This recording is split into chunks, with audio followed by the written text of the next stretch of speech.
¿Qué tal? Buenos días. Bueno, coméntenos un poquito sobre este proyecto de ley que ya tiene sanción y que, bueno, próximamente quizás ya se ponga a disposición de la provincia para que, bueno, puedan en el Estado, ¿no?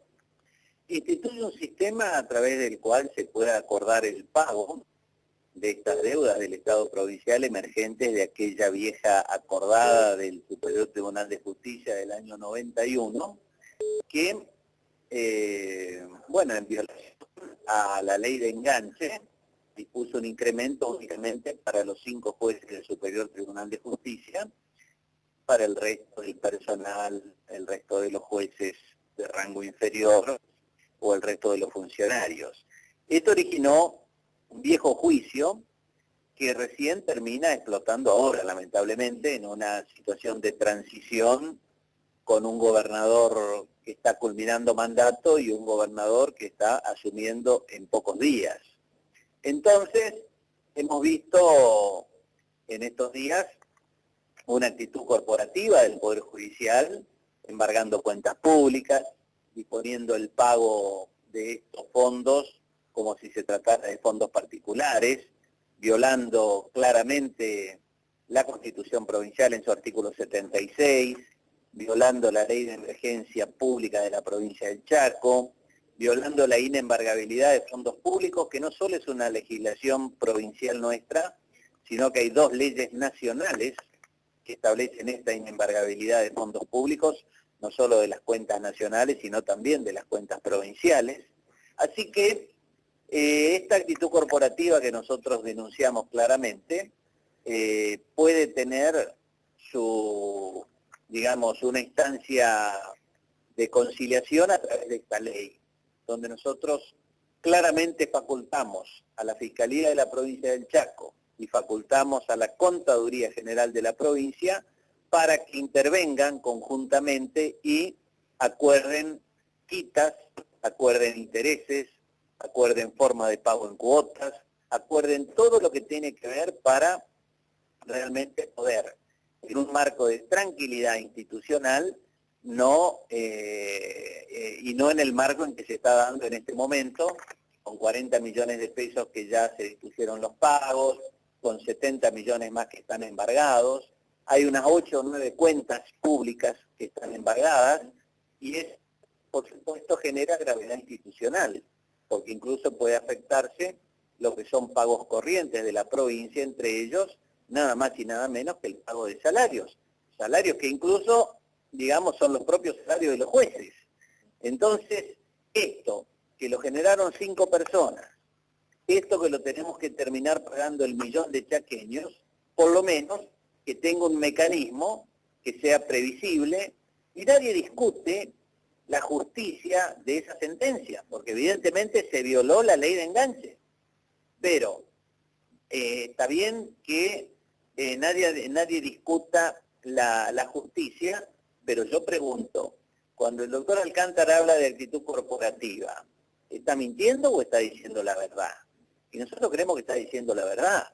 Yo pregunto, el que le pintó una escuela al Estado y todavía no cobró la factura, el que le vendió un aceite al Estado y todavía no cobró la factura, ¿tiene a su disposición jueces que declaren la inconstitucionalidad de toda esta legislación y para embargar una cuenta pública y disponer de esos fondos? Yo pregunto, ¿tienen? Y sabemos que no.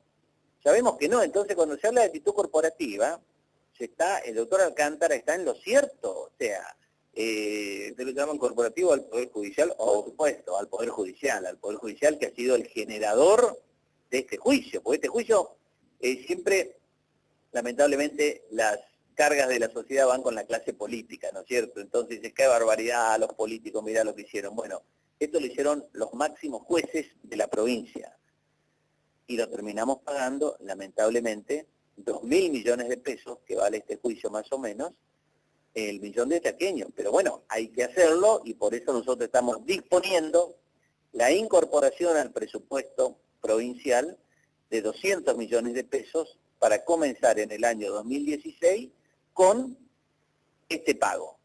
Ahora, para el 2017 ya dirán las autoridades económicas de la provincia si van a disponer de 200, de 250, de 300, o depende de cómo venga el desenvolvimiento económico de nuestro presupuesto provincial y nacional. Pero nosotros creemos que con esto damos tranquilidad, disponemos del levantamiento de todo tipo de medidas cautelares, recordamos a los jueces el artículo 76 de la Constitución Provincial, le recordamos la ley de emergencia económica, la ley de embargabilidad de fondos, y decimos, esta ley es un mecanismo especial para el pago del juicio. Facultamos a la Fiscalía y disponemos el levantamiento de toda medida cautelar.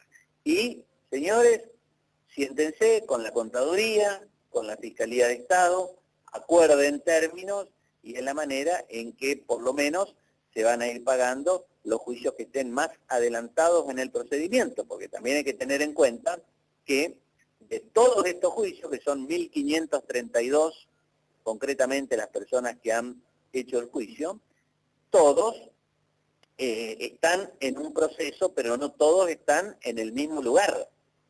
Hay algunos que ya tienen sentencia de ejecución de sentencia, es decir, ya estamos hablando de el último escalón de un juicio. Hay otros que todavía están esperando sentencia. Entonces, lo que decimos en la ley es que para acordar términos deben tener sentencia firme. Todos tienen sentencia firme al día de hoy.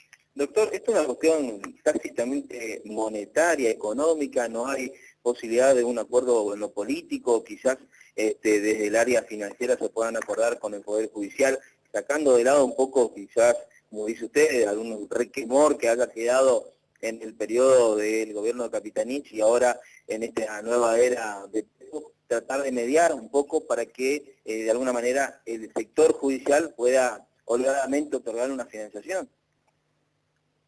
De hecho, esta ley tiene un claro fin conciliatorio, porque fíjese usted que en el día de hoy el doctor Alcántara tiene que concurrir a una conciliación fijada en uno de los juicios.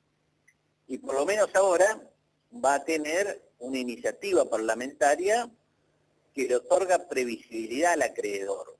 El acreedor ya va a saber que dependerá también de la buena voluntad que tenga. Por ahí hay un juez que me va a decir, mirá, yo litigué 20 años y quiero cobrar todo, no quiero que se le quite nada. Bueno, está bien, es una posición que uno respeta, pero lógicamente irá a la cola para el cobro, ¿me entiende?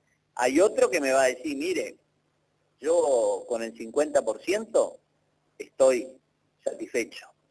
Y se acordará y se firmará un convenio, ese convenio se presentará al juzgado, el juez lo homologará, y a través de la homologación se establecerán los pagos que se acuerden, sea una cuota, sea 3, sea 6, sea 12, sea 20, ¿me entiendes? O sea, ya esta ley es una herramienta de conciliación, no es una herramienta de confrontación. Por eso los jueces no tienen que tomar esta iniciativa como que queremos pelear. Al contrario, queremos conciliar, y es la actitud conciliadora que siempre han tenido Capitanich y ahora Domingo Pepo. Doctor, hace un tiempo atrás, la oposición esbozó obviamente su opinión con respecto a este tema y algunos sectores dijeron que es muy tarde para acordarse sobre estos tipos de juicio en este proceso de transición de poder. ¿Qué puede decir usted al respecto? ¿Cómo va a ser tarde si recién se están ejecutando las sentencias? Ahora que se me diga, mirá, esta ley tenía que llegar antes, y bueno, es probable. Ahora, no es menos cierto que por allí uno no sabía hasta dónde podía llegar el Poder Judicial con esto. Y evidentemente la actitud corporativa es muy fuerte, al punto tal que no te pidan el embargar fondos públicos y disponer de esos fondos como si se tratara de fondos de particulares. Yo creo que acá hay temas que merecen la atención del Consejo de la Magistratura. Y acá alguien va a salir a decir que uno está amenazando. Pero yo pregunto, yo he litigado mucho en mi vida profesional y en su momento, antes de ser legislador, he litigado mucho contra el Estado.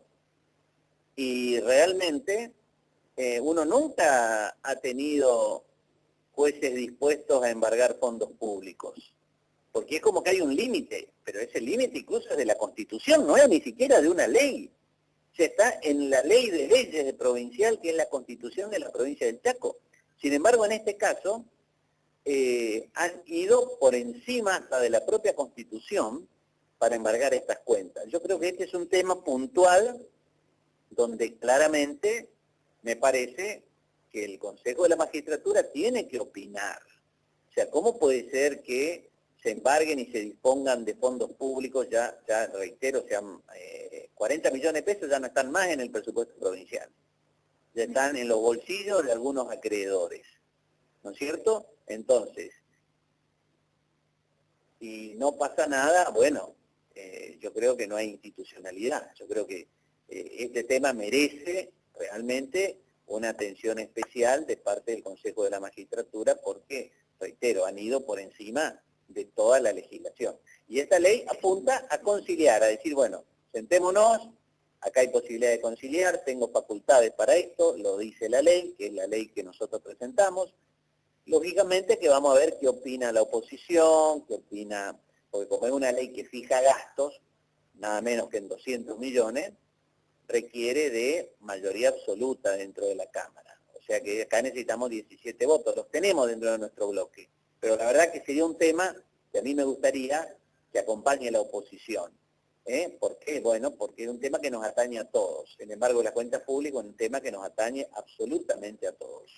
Doctor, y por último, teniendo en cuenta que, bueno, en el proceso, como habíamos hablado anteriormente, en un encuentro que hemos tenido usted y yo en el programa de contacto inicial, con respecto a la ley de pauta, y creo yo y también puedo asemejar que esta disposición de la justicia de tratar de embargar los bienes del Estado provincial da a colación también y ejemplo, o por lo menos ejemplo, o en todo caso efecto rebote, para que los acreedores de pauta publicitaria también se puedan presentar a juicio y trate de alguna manera embargar o por lo menos apretar o presionar al gobierno de Pepo para que se pueda liquidar las deudas atrasadas de 4 años, ¿no? Y bueno, sí, usted me habla de una de las deudas del Estado provincial, claro, o sea, la deuda de facturas impagas no deja de ser una deuda del Estado provincial. Yo le preguntaría entonces a esta jueza que embargó esta cuenta y dispuso del pago de 40 millones del fondo coparticipable, si le va a embargar la cuenta cuando usted se presente con su factura. Teóricamente tendría que actuar de la misma manera. Ahora, le aseguro que no va a actuar de la misma manera. Seguramente le va a decir, mire, usted no tiene expedita su factura o su factura le falta el visado de renta o le falta tal cosa y no se la va a dar. ¿Me entiende? Esa es la actitud corporativa que denunció Alcántara y que los jueces pusieron el grito en el cielo. Pero entonces yo voy a esta pregunta y me viene al pelo su ejemplo, ¿no es cierto? Yo le aseguro que usted se presenta con su factura y le van a encontrar el pelo a la leche y no le van a embargar la cuenta al Estado para cobrar su factura. Sin embargo, cuando ese crédito viene de parte de otro juez, el juez que está quizá en el mismo edificio, en otra oficina, ¿no es cierto? Para él sí, digamos, corre el embargo de las cuentas. Por último, Ricardo, bueno, y aprovechando y agradeciendo su buena voluntad y disposición de su tiempo, estamos ya al cierre de la campaña electoral a nivel nacional. El domingo son las elecciones para elegir presidente, senadores, diputados nacionales y parlamentarios. La visión, cómo se presenta estas elecciones para el pueblo de la provincia del Chaco y en particular su punto de vista de cómo cree usted que se va a desenvolver las elecciones aquí en la provincia. Mire, creo que a medida que nos acercamos al día domingo, la figura de Scioli viene creciendo paulatinamente y progresivamente. Y me parece que esta última movida de empezar a mostrar a la gente que lo va a acompañar da una imagen de gobernabilidad y de previsibilidad muy importante para los que todavía puedan estar indecisos.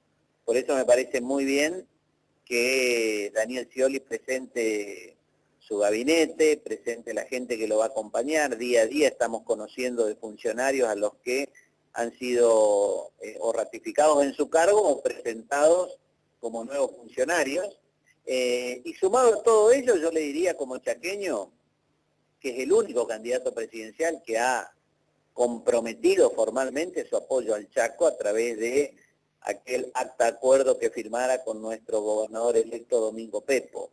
Y entonces eso implica viviendas, implica rutas, implica la autovía Sáenz Peña, implica la autovía Resistencia Formosa, implica el segundo puente Chaco Corrientes, y que no solo sea puente carretero, sino también ferroviario. Implica realmente un montón de obras que son imposibles de hacer con el presupuesto propio.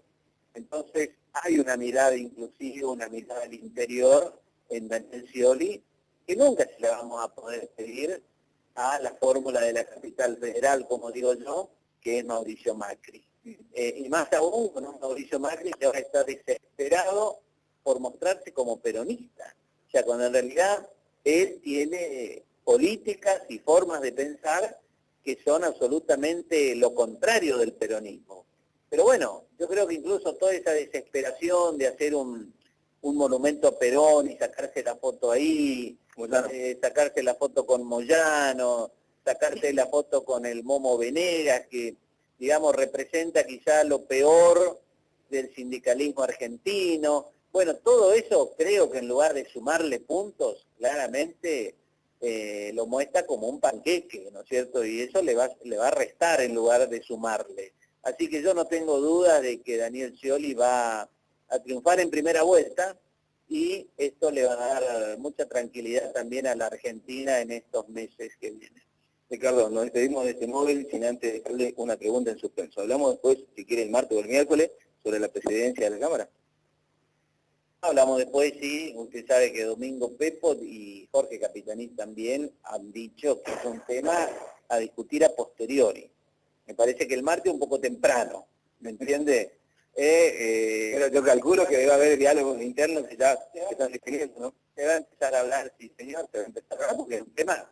Bueno, tenemos todo el mes de noviembre. Generalmente la sesión en la cual se cambian las autoridades de la Cámara es antes del 10 de diciembre y después del 1 de diciembre. En esa fecha usted va a tener el 2, el 4, el 6 y el 8, vamos a tener la sesión especial que designa autoridades, y bueno, allí veremos qué opinamos los diputados y qué opina nuestra conducción partidaria. Todas esas definiciones siempre se han dado con el, digamos, visto bueno de nuestras máximas autoridades, y seguramente en esta oportunidad será lo mismo.